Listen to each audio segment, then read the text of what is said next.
making some comments about the first article on cosmology or the Big Bang.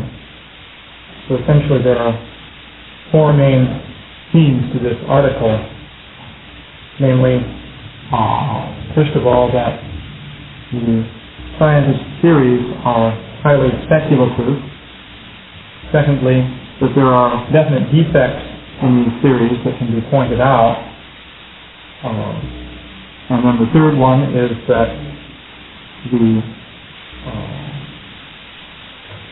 Big Bang model, as is true of all scientific models of origins, cannot explain how variegated complex reality emerges from something that is not variegated and complex.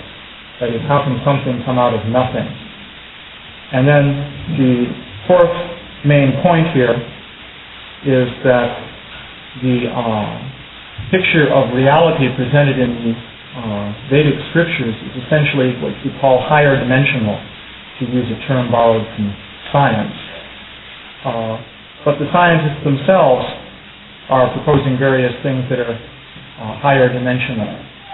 So the Vedic literature proposes that what is wrong with that? So those are four basic points that are made in this article. And of course, two of those are negative in character, namely that the theories of the scientists are speculative and that they have various defects. So that merely those points are merely made to tear down what they're saying. But the other 2 points also can be used to build up the Vedic worldview that we would like to present. So I've thus far made some points concerning this idea that reality is actually higher dimensional. So I think I should make a few more points about that because this is quite important. So the last time I gave a historical summary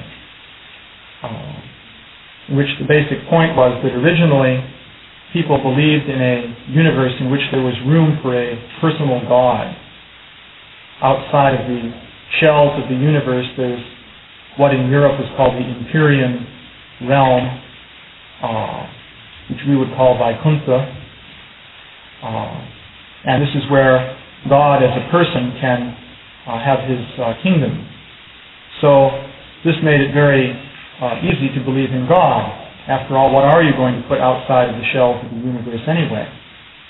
Simply a void. You have to have something there.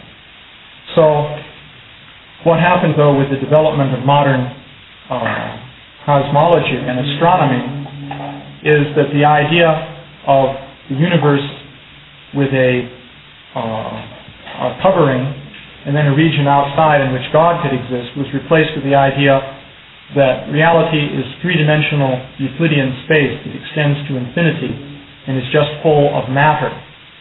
And the matter, for that matter, is very thinly distributed. It's mostly just empty space. Oh, by the way, we have this cartoon here. This is a thing that we contrived. Actually, this is a picture of, this was originally from Martin Luther's Bible, no less. And it was a picture of Jehovah presiding over the creation. So in this circle here, originally there was a picture of the earth with Adam and Eve standing in the Garden of Eden. And significantly enough, it shows the universe contained within a shell. So Martin Luther was thinking that way. It's an interesting point. But what we did was put the Big Bang here in place of the Garden of Eden. And then in the original picture, Jehovah was holding his hands up in some kind of Western mudras, indicating his benedictions. But we put here a clipboard with an equation in one hand and a calculator in the other hand to indicate the modern conception of the creation, namely that everything is running according to some equations. So, actually the point behind that is that according to the modern scientific theories, the whole world is running according to the solutions to some mathematical equations. And if God exists at all, His only role is to sustain matter so that it can interact according to those equations. In fact, we were just looking at this BBC broadcast in which a physicist from Cambridge followed a semi-Vedic practice by becoming a Roman Catholic priest when he became old. So it's almost like taking sannyas. So this was considered to be quite unusual. But he was expounding his philosophy, which is that God is simply sustaining the universe, holding everything up, as it were, and that everything is happening within the universe in accordance with the laws of physics, which are set up by God. However, if that's true, it eliminates religion completely, because it means that we are simply arrangements of atomic particles, or whatever they may be, moving according to the laws of physics. And it may be that God is holding the whole thing up so it can all happen, but still we're just moving according to the laws of physics. So if we pray to God, that's just another thing that's happening according to the laws of physics. And it has nothing to do with God. And there's no question of God responding to our prayer, because if He did that, He'd be interfering with those laws. But that's not what He's doing. He's just maintaining the laws. So, in one stroke, this philosophy totally kicks out religion. You may have God, but you don't have religion. And you don't have the idea that the individual human being has anything to do with God. The human being is just a collection of atoms. So, this is the philosophy of deism. So actually the Vedic philosophy gives a quite different viewpoint. There are laws governing how matter operates, and Krishna is enforcing those laws, but they are more like the laws of a state or a nation, in which there are options for doing different things. They're not like the laws of physics, in which everything just flows from cause to effect inexorably. So, and also Krishna can either enforce his particular laws, which basically these are known as the laws of karma, or if he wants, he can not enforce them. In fact, that's Krishna's role. We were saying the other day, Mukunda means that Krishna can give liberation. So that means that he can suspend his laws for a given spirit soul. And only he can do it. The demigods aren't granted this power, because they're within or under the jurisdiction of the law of karma themselves. But Krishna can either enforce the laws or not enforce them as he wishes. So it's a different conception. So I wanted to say something about this idea of space. We were saying the other day that the idea developed that the universe consists of three-dimensional Euclidean space. Then Einstein came along and suggested that it consists of four-dimensional non-Euclidean space. So he introduced the idea that space itself curves in such a way that it can curve around on itself. And this is a little bit hard to imagine. The Vedic conception, though, presents an even more amazing idea about space. So, to get an idea of that, you could consider the statement made in the Brahma Samhita. Actually, it's the 35th verse, where it says that Govinda is an undifferentiated entity, and there's no distinction between him and his potency.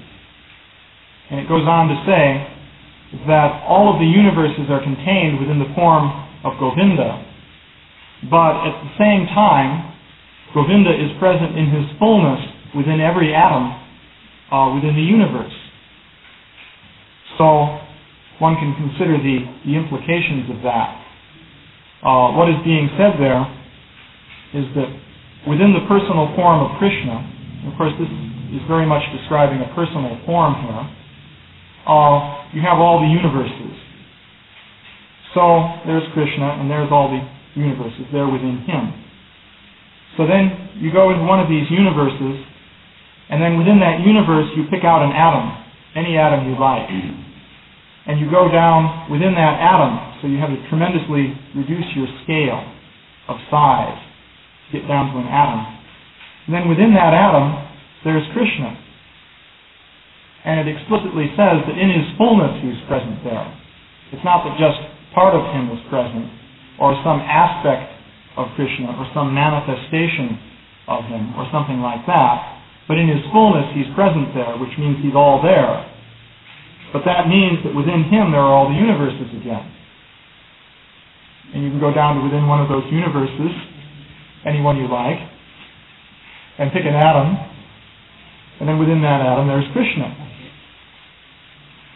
So, essentially what this is saying is that every point is connected to every other point through Krishna, if you think about that. Because suppose you could pass through Krishna.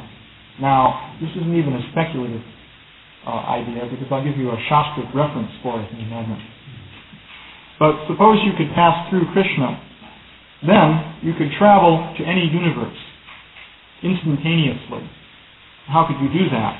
Well, take an atom like this one right here, and just shrink down, assuming you can shrink yourself. This power is required. And pass through Krishna and go to any one of the universes, since they're all within Krishna. And there you are. You've traveled to another universe. Just like that.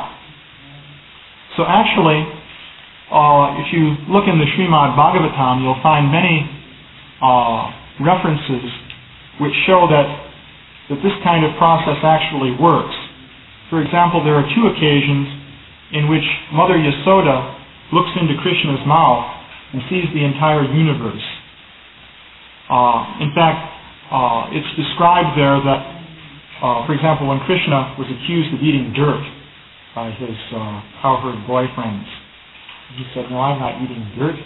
Just look in my mouth and see if there's any dirt there or not." So Mother Yasoda looked into Krishna's mouth, and instead of seeing dirt, she saw all the universes. And in fact, she saw Mother Yasoda looking into Krishna's mouth. So, of course you may say, well, this is just a vision. Krishna projected a vision so that Mother Yasoda experienced this. But then, there's also the description of the experience of Markandeya Rishi, for example. It seems that Markandeya Rishi had asked Narayan for the benediction of being able to see the material energy. This is a somewhat dangerous benediction to ask for. So Krishna showed him. So what happened was that Markandeya Rishi was given a direct experience of being able to live through the devastation at the end of the day of Brahma. So, without dying. So Markandeya Rishi was awash in the midst of the ocean of devastation. And he was simply being turtled back and forth by tremendous waves and so forth, and there was no land anywhere. And this was a little bit disconcerting. So at a certain point, he saw this island, which was very effulgent, and which was situated in the midst of this vast ocean. And on the leaf of a banyan tree in that island, there was this little baby resting on a leaf, which was quite remarkable. And this child was extremely attractive. As a matter of fact, it was Krishna. He was laying there. And so Markandeya Rishi of course, he was a great devotee of the Lord, so he went to see Krishna. And at this point, the baby inhaled, and Markandeya Rishi was drawn into his body. So he entered within the body of the Lord and found himself within the universe, not in the state of devastation, but in the phase of creation in which everything was there in a nice orderly fashion with the planets and so on and so forth. And then Krishna exhaled again, and he came out of Krishna's body, and once again he was in the ocean of devastation. So this is the example. So the point here is that one cannot conceive of Krishna as being situated in three-dimensional space, or four-dimensional for that matter, because the kind of situation that we're describing here is impossible if you're within, say, three-dimensional space. If you have a form within three-dimensional space, then what is within that form is definitely smaller than what is outside of it. You can't say that what is outside also lies inside.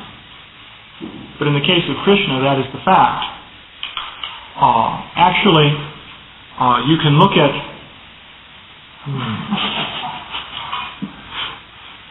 Let's see. It's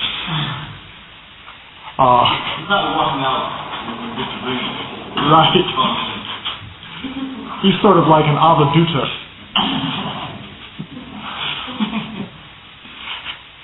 Probably he's self-realized, but he's just not letting on. He doesn't want to have the association of those on a lower level of realization. So, in any case, the mathematicians have studied the idea of space quite extensively, trying to figure out what it is. And so they came up with the idea that the basic starting point for understanding what space is the idea of how things are connected together so that they're either next to each other or they're far apart. So they call this neighborhood relations. So if you take a bunch of points, let's imagine you have points, you can put them together with different neighborhood relations and get different kinds of space. For example, if you put them together in a grid horizontally, you can get two-dimensional space. So each point, you can imagine, is connected to four neighboring points. It goes out in a plane. Or you can imagine taking the same points and connecting them together in a three-dimensional grid. That is, each point is connected now to six neighboring points. And there are various other ways you can connect them. So the idea is that the way they're connected together determines the space. So what this verse in the Brahma Samhita is saying is that from Krishna's viewpoint, every point is connected to every other point. So everything becomes a perfect unit. So now the dimensionality of space is a measure of how things are connected together. For example, in the case where one point is connected to 4, you call it two-dimensional. Or when one point is connected to 6, you call it three-dimensional. So you can go on up in that way. So if every point is connected to every point, you could say it's infinite dimensional. So that's the kind of space that's existing in the according to the Vedic literature. So then, why do we see three-dimensional space only? Well, if you have infinite dimensional space, if you place a limitation on certain entities within that space, then they can operate only within a limited number of dimensions. So the idea is that there are different limitations that can be imposed on the senses of the living entities. So, according to the Vedic literature, the senses include senses of perception and senses that perform work. So, with senses of perception, we become aware of things in other places. This also brings up the idea of neighborhood relations, or how things connect together in space. Because our senses tell us what's happening next to us, but they don't tell us so much about what's happening far away. That's the nature of the senses. So, and also there are the senses that perform action, such as the arms and legs and so on. So with these senses, you can go to a different place, but you can only go to neighboring places, at least immediately. That is, to get to a distant place, you have to go through all these neighboring places that are in between. So the senses are related to what space is, you can say. So different beings have senses with different capacities. Krishna has senses with unlimited capacity, and so he can perceive every point in space simultaneously. In fact, it's not that these points are at a distance from him, but he is at every point in space simultaneously. So it says he's an undifferentiated entity. He can't be divided up into parts because he's actually everywhere at once. This is almost like the Big Bang idea that you start out with a point and everything expands from it. But actually, for Krishna, everything is in a unit, completely accessible all at once. So this is essentially inconceivable from our standpoint, but that's Krishna's situation. So this means that Krishna is not situated in, say, a three-dimensional space. Mayavadis use this misconception to advocate their impersonal conceptions. For example, when I was in Vrindavan once, one Mayavadi there, it seems there are an awful lot of Mayavadis there. Everyone I met actually was one. This was at the time of the science conference we held, in which various different Indian scientists got up to speak, and every single one, without exception, presented Mayavadi philosophy. So this person said to me that Krishna is not absolute. He is completely relative, and his so-called form is full of duality. There's nothing absolute about it, and so he cannot be God. So I'll prove it to you. So here's a picture of Krishna. All right, here's Krishna's arm, right? Well, below his arm, here's air, empty space. Then you can go down to here, and here's Krishna's leg. Down here, there's his foot. And below that, well, here's more space, or earth, or whatever. So, that's duality. His body's made of different parts, and it's situated within space. It's in one place, not in another place. It's here and not over there. So it's relative. So how can you say that's the absolute truth? This was his argument. So this is based, well, let's say, on either deliberate or inadvertent ignorance of everything that's stated in the Vedic literature. Because it's actually a misconception to think that, first of all, you have three-dimensional space, and then Krishna is a form within that space in a particular place. So the actual situation is that space is manifested from Krishna. And Krishna's space is, as I was saying, infinite dimensional.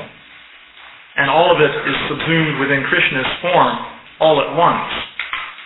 And for different living entities, this infinite dimensional space is subdivided in different ways through the limitation of their senses. So, for human beings, like ourselves, we're limited to a three-dimensional continuum. So that's all we can see. However, the demigods, according to Vedic literature, are not so limited. And you can see, also this is true of the various great rishis and yogis and so on. And you can see that they can appear and disappear at will. So at least from our point of view, they're appearing and disappearing. And from their point of view, they're traveling.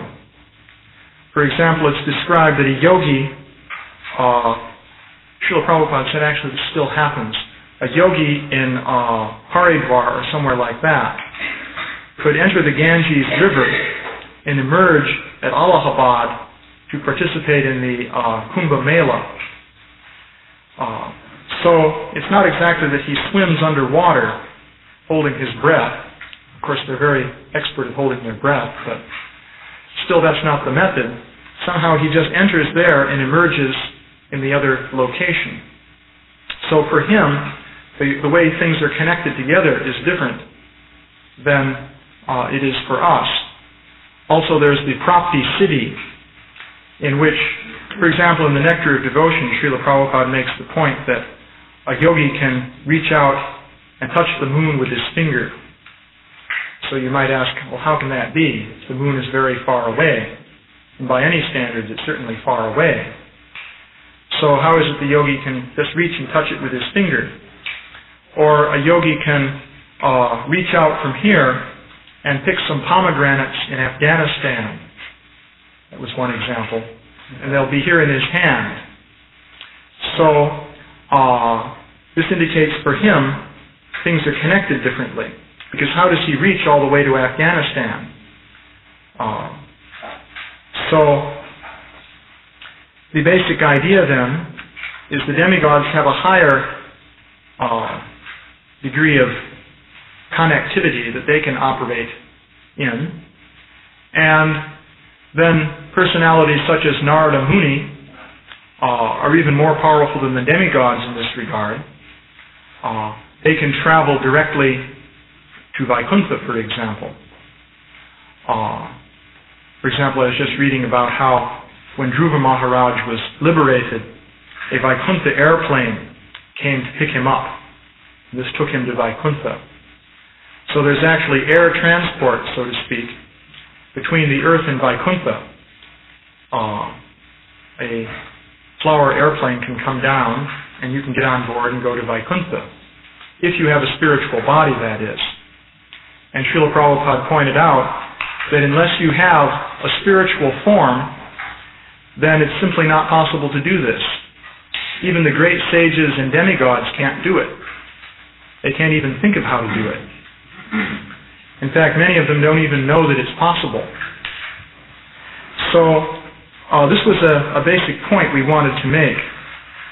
So there's this illustration here in this magazine you may have seen, which is to illustrate this idea of higher dimensional reality.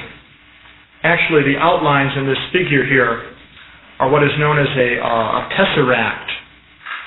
That's a four-dimensional cube. You can actually make drawings of four-dimensional cubes. Essentially, if you make a drawing of a three-dimensional cube, of course it's just two-dimensional anyway, from each point, three lines will emanate. If you think of the drawing of the cube.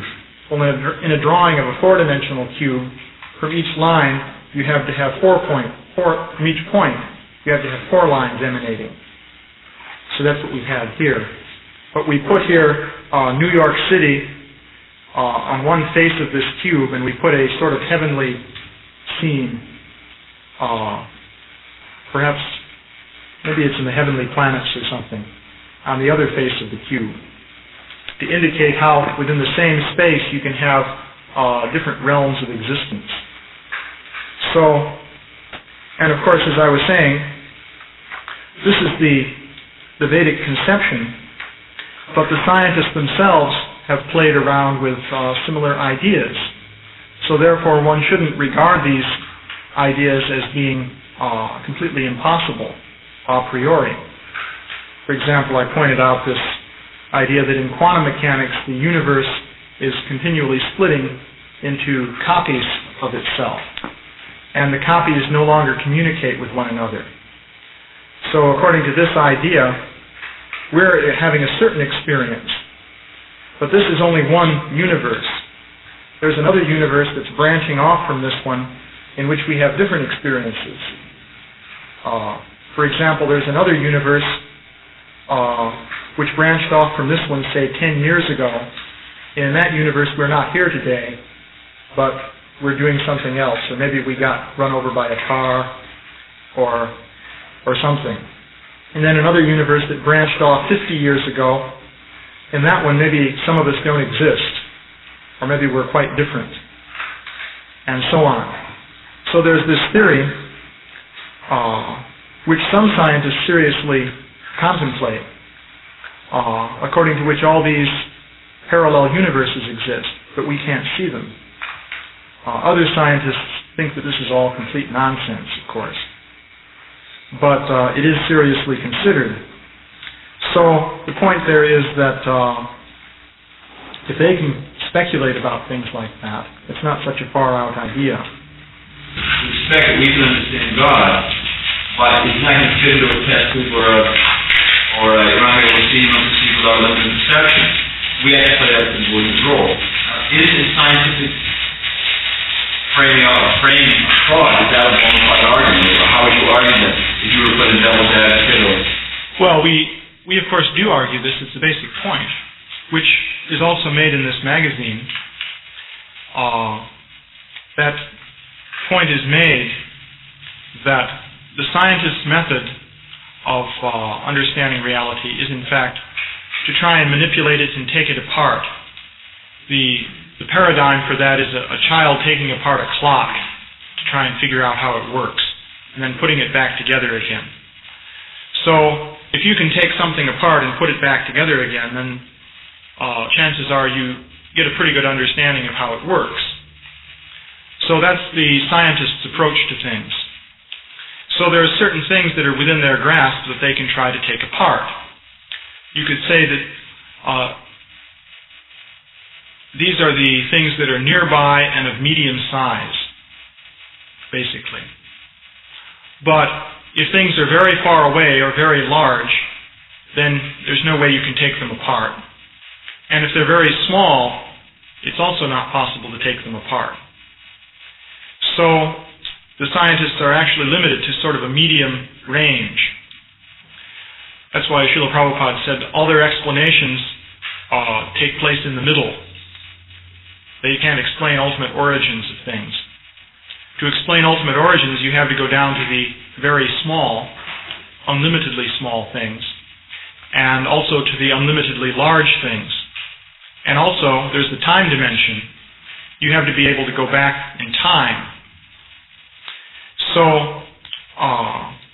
as a matter of fact, the scientists try to extend the penetration of their senses using various techniques and various kinds of instruments. So to see things that are very large, they use telescopes, and then radio telescopes, and so on.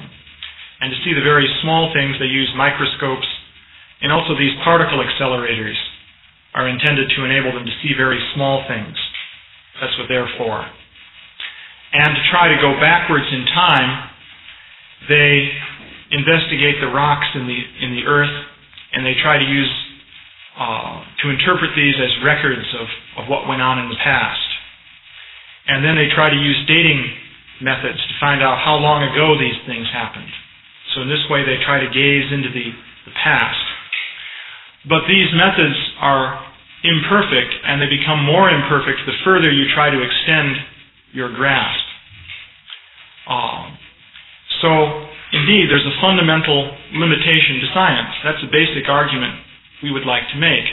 It may be that things work very well when you're dealing with things that are immediately within your control. For example, take chemistry.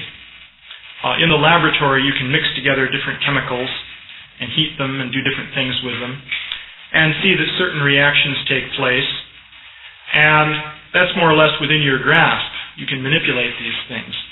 And you can say with fair assurance that we see that the chemicals tend to combine in such and such a way, and it happens every time we do it. But when it comes to discussing the ultimate origin of things, one has to go to things that can't be manipulated. Now, so you can say, well, how could you understand God then in that case?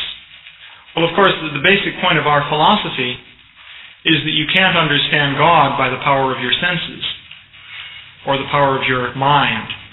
If you try to do it in that way, you'll never understand God. You'll simply remain on a mundane platform.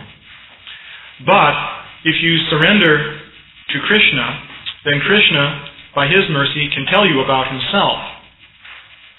That is, we don't have the power to go to God using our own power, that is.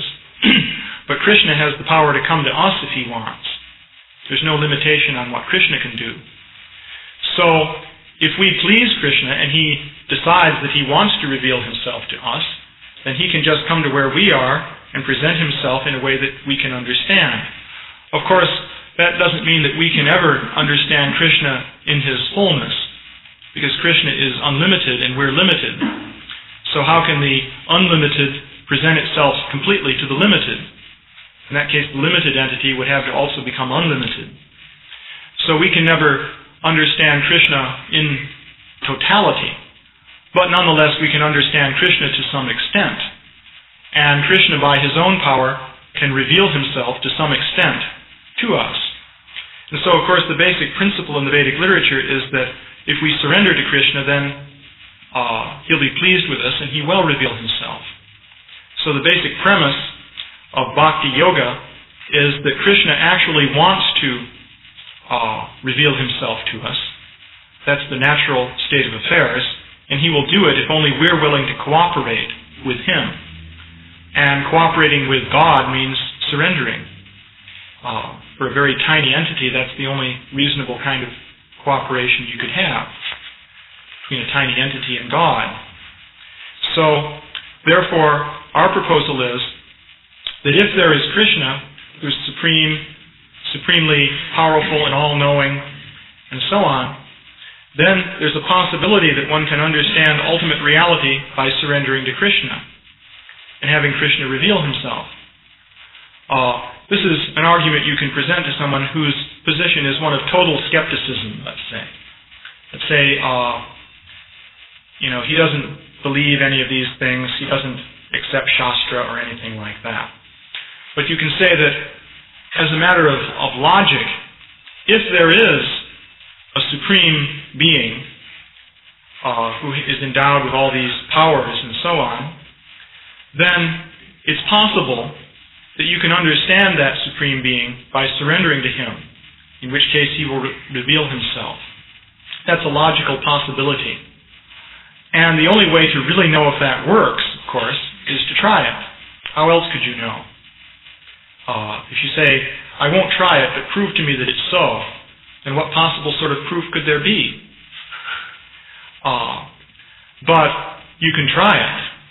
So that's a logical possibility. On the other hand, if there is no supreme being who's in control of everything, and nothing exists but matter that extends onwards and onwards out to some vast distance, then how can we really hope to understand everything? The scientists can use their methods, but how can they ever be sure? Because, after all, one important point is that what science can do is limited to what one scientist can do. In the following sense, the highest understanding attained by a scientist is always an individual understanding. You can't say there's a collective understanding of 1,000 scientists. Each one has his individual understanding. And that is limited to what he can acquire in one short lifetime. So how much can you learn in one short lifetime? Let's say that for many millions of years, scientists accumulated knowledge, and it was all stored up in, let's say, some highly advanced computer memory, so that just by pushing buttons, you could read out any part of it as you desired. Well, still, you can only have access to a limited part of that knowledge, because you only have a limited time in which to study all that material. So still, that means for one scientist, there's an absolute limit onto what he can know. Unless, of course, he proposes to make himself immortal, which, of course, they would like to do. But we'll have to wait and see on that one. We'll see if anyone is remaining youthful for the next 50 years and consider that maybe he has a chance for immortality. But, of course, even that wouldn't prove anything. You could be youthful for the next 50 years and then get run over by a truck. So there's an absolute limit to what you can figure out using your mind and senses. So by that method, you have no hope. Let's face it. If you can prove anything scientifically, you can prove that you have no hope of really understanding everything scientifically. But if Krishna is really there, then you do have hope. So you can consider that. It's either nothing or maybe something. So why not consider the maybe something? What's the use of sticking stubbornly with nothing? Yeah? Oh. You could argue that because, on one hand, it's not like we have to reinvent the wheel every time we start over. There is a cumulative body of knowledge that we simulate, just like we don't say the world is flat, and of course, this probably do, in general. So that you may not be able to study everything that is. Like you were saying, it's scientific tendencies to learn more and more about less and less. But there are certain premises or modus operandi in the material world that people accept, just like they accept atoms or they accept whatever. So one could say that this is the scientific, this is the religious problem from keeping us like an ostrich with our heads in the ground. We have made advances. It's like I saw a recent film that was describing all the different describing people trying to fly. Yeah. And it was the funniest thing in the world, seeing these people. It was amazing the way people try to fly, jumping off cliffs, off barns, little machines that wave their wings, and you couldn't believe the things. It was ludicrous. But the point of the film was that by that constant progression, trial and error, we do get in a 747 and fly to India. So if you had poo-pooed them in the beginning, we wouldn't give you this noggin. We would sort of be like Fred Flintstone. Well, Fred Flintstone had pretty advanced technology. Look at all those trained dinosaurs that he had. There is a cumulative, we may not be able to understand everything, but why should we stay like to do nothing? Where there's no nothing, we have to make our progressive. We add a little bit, and gradually, life becomes better, and, we're pushing God, we're pushing out the parameters of knowledge. Well, the point can be made that there's an illusion. My point being that there is a cumulative progression of knowledge. Yeah, but how far can it accumulate? It's important to ask that. One has the idea, well, we can just go on to infinity. But how far can you accumulate it, this knowledge? For example, I can give the following analogy. Suppose I say that I'm going to jump over the boom, as one famous cow is said to have done. Well, I can practice to do it. I can engage in efforts to improve my ability. Now, the first day when I try, I may jump 3 feet in the air. And this isn't much. But by working at it, a few days later, I may be able to jump 4 feet in the air. And I can say, well, I've made progress. And then, working at it still more, I can come to the point of jumping 6 feet in the air. So I can say I've made more progress. And I don't know what the limits are, but what's the high jump record anyway? Anybody know? Trivia fans? That's long jumps. I think we want high jumps in this case. Well, when we say, taking that note, when we say, well, look, so we gave up on jumping, and we made a gymnast, whatever it was, and we have something new. I got on my Twitter. Yeah, but let the metaphor be understood in terms of the actual meaning of it. The point is that you may endeavor in a certain way, but that doesn't mean you can go unlimitedly. And I was pointing out a certain obvious limit. You see, in the case of jumping to the moon, there's an obvious limit. You can strengthen your legs to a certain point, but at a certain point, legs can't do anything more. I doubt you're going to jump more than 10 feet in the air ever, for example. So, similarly, but you may say, well, with machines and so on, we can unlimitedly extend our ability. But as long as we remain human beings, we're limited by our mind and senses. So how much can you learn? You may say knowledge accumulates, but how much of it can you study? Now you may say, well, this isn't a practical problem. Actually, we haven't had any difficulty in extending our knowledge thus far. But that's not true. Actually, today, there's what is called the knowledge explosion, which bothers people quite a bit, because nobody can study all the different things that other people are coming up with. So nobody really knows what science is doing today. That's the point, that everyone is becoming narrowly specialized in learning more and more about less and less. It's not possible to learn all of the different things which people are studying. So one person can only have a few little bits and pieces of knowledge. So no one has yet seen how to get around that limitation unless you can build yourself a more powerful mind. Of course, someone can say, well, yes, in the future we'll build ourselves more powerful minds. But there's no real indication that you can do that. Anyway, if you build a more powerful mechanical mind, then that mind will inherit the future, but you won't. So, which of course, actually there's one newspaper reporter was interviewing a professor from MIT who was working on artificial intelligence. And he said, well, how can you, and the professor was saying that, well, soon we'll build computers that are 100 times more intelligent than a human being, and the future will lie with these computers. Maybe they'll keep us as pets. And so the reporter was saying, well, what about your own children? I mean, how can you work on machines that will replace human beings? And the scientist very nobly said that, I feel myself obliged to aid the emergence of intelligence in whatever form it appears.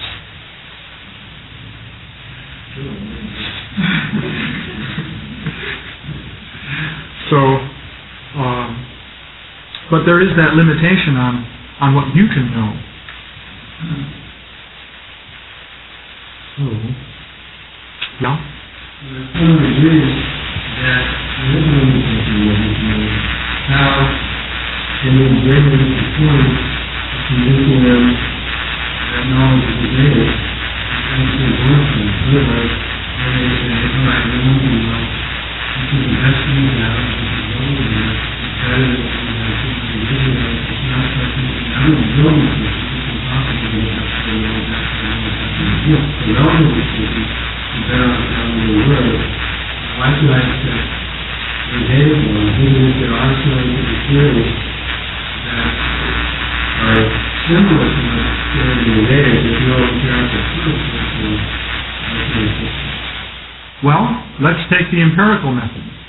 Now, I gave an argument saying that, well, if there is God and all that, then you could hope to obtain knowledge by surrendering to God and so forth. That's also essentially the argument made by Pascal's wager. But let's say you don't accept that. All right. So let's use the empirical method. So in that case, let's investigate nature empirically. All right. Thus far, we have done things with gross matter and built various machines. So that's nice. But there are various frontiers of research which suggest new ways of enlarging our empirical view of things. So, for example, there's the dimension of the mind, there are the various psychic phenomena and so forth. The whole subject of parapsychology. So that can be discussed. Now, later on, we have an article here on consciousness, and we mention a couple of these things. Of course, one point about this magazine is that it's so brief that we hardly touch on these various points. But, for example, there's empirical evidence for reincarnation. Now, among hardline scientists, this is considered to be absolute rubbish. But all right, there's evidence for it. So how can you say it's rubbish? You're not being a real empiricist if you say that. A real empiricist has to look at all the data. If it's data that's coming in, then you have to look at it. How can you say that you're an empiricist if you don't? If you don't look at the data that's coming in, whatever it may be, then you're just being dogmatic. Now, actually, it's a fact that people, as a rule, tend to be dogmatic. It's natural. In a way, it's not even harmful if you've got the right dogmas. That's the advantage of having a civilization in which you really do have the absolute truth coming down. Because in a civilization like that, if people become dogmatic about this knowledge, then that's perfectly all right. because they're becoming dogmatic about something that really is true anyway. Actually, the tendency to be dogmatic is there due to the fact that it's so hard to figure everything out using your senses. So therefore, people have a natural tendency just to believe something, regardless of what they see. So actually, the tendency of most human beings is that they believe a given thing. And if they see something that contradicts it, they think there must be something wrong with what I'm seeing. Anyway, I don't believe it. And they go on believing what they believed before. Most people are like that most of the time. So that's known as being dogmatic. So the scientists also tend to be that way. Of course, they accuse the religionists of being dogmatic. And it's true that religions have come up with some interesting dogmas. It's been argued that the world was created in 4004 BC, and that if in a short life of maybe 70 years or so, you don't surrender to Jesus, then you'll burn in hell for eternity, and other things which have got certain drawbacks. And so therefore, dogmatic religion has acquired a very bad name. Other people have acquired the idea that if somebody doesn't accept the dogmas of the current religion, then we should put him on something known as a raft, in which we pull him up, stretch him out with ropes until all his joints burst open.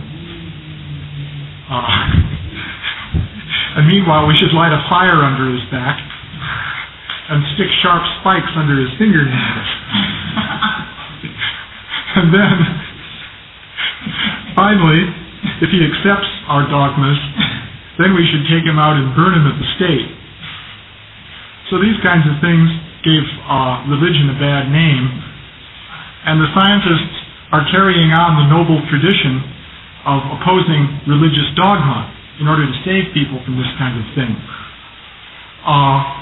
So they will say dogma is very bad, but unfortunately, like other people, scientists tend to be dogmatic. So the tendency is that they will accept a certain viewpoint. So the physicists, for example, have a certain theoretical picture of what is possible in nature. And they view everything as made up of atoms, electromagnetic fields, subatomic particles, and various things like this. So if you tell them, well, here we have evidence that a person is remembering a previous existence, they will say, well, as far as our picture of things is concerned, that's simply not possible. Physically, there's no way that could happen. So therefore, it doesn't happen. So therefore, if somebody reports this, there's a mistake somewhere. Maybe somebody's making up the story, or something like that. But the fact is, there is evidence like this. So you can delve into it and see what the evidence is. Now, naturally, if you do that, since you're using the empirical method, you're going to run into problems. But if you're going to use the empirical method, you have to expect that. It is imperfect. You can never really be sure. There are always other ways of looking at the evidence and so forth. But that's the way it works with science. So if you say we've made all this great progress using that imperfect method, then why not use it here? Why say at this point, well, it's imperfect, therefore we won't accept the conclusions? Because you were just arguing a few minutes ago that using these imperfect methods we've made such great progress, so why shouldn't we use these methods? So, using the same imperfect empirical methods, you can, for example, find that there's evidence for reincarnation. But if there's reincarnation, what does that mean? That means that some kind of organized entity with mental powers, with memory, with emotions and so forth, which is completely invisible, is leaving one body that dies and going somehow to another body which is being born, or maybe going into that body before it's born. Who knows exactly how it works. But somehow that has to be happening. And that's completely invisible. So that immediately means there's an invisible world. And it's inhabited with sentient beings. So immediately you accept one of the basic tenets of religion. Because all religions basically have said there's an invisible world, it's inhabited with beings who have different powers and so forth. So empiricism leads you to that conclusion. And then in this magazine, we also indicated these out-of-body experiences. For example, here's a picture of a fellow sort of ghost-like being hovering over an operating table. So the point is that people with medical crises in which they go into a coma have in many cases awakened from the coma and reported that during the time that they were supposedly out of commission physically, they were experiencing what was going on around them from a different perspective. For example, this shows a person who's had a heart attack being resuscitated by the electroshock method, in which they put two what they call paddles on the person's chest and put an electric shock through them. And this jolts the heart back into operation. So during that time, the heart is not beating, which means no blood is going to the brain. And if that happens, the person passes out almost immediately. You maybe know what happens sometimes if you get up very quickly and you feel a little faint. The explanation is, well, the blood circulation to the brain isn't working quite right.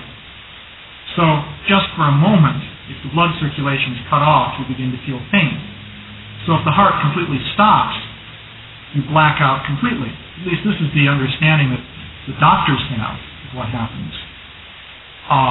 And if it's stopped for more than a few minutes, then there's irreversible brain damage.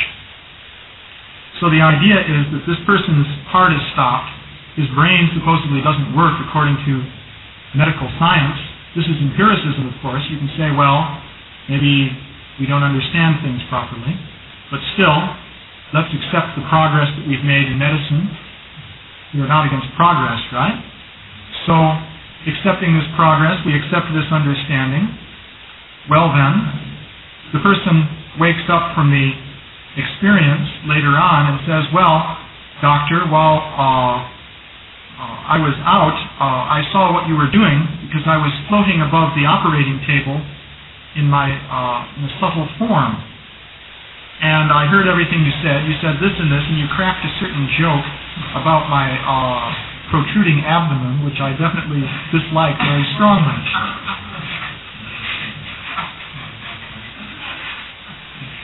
And furthermore, you did this, this, and this, and it turns out that it's right. So how did that happen? So there's empirical evidence for the existence of the subtle body. So, if a person is actually an empiricist, then he can consider these things. Now, of course, the road of empirical investigation is a very long road. You can't just instantaneously come to final conclusions. But that's the way it is with empiricism. But you can consider this. And it can be argued that if you consider empirical evidence, then the Vedic picture of things is not perhaps so bad. That's a very long story, of course.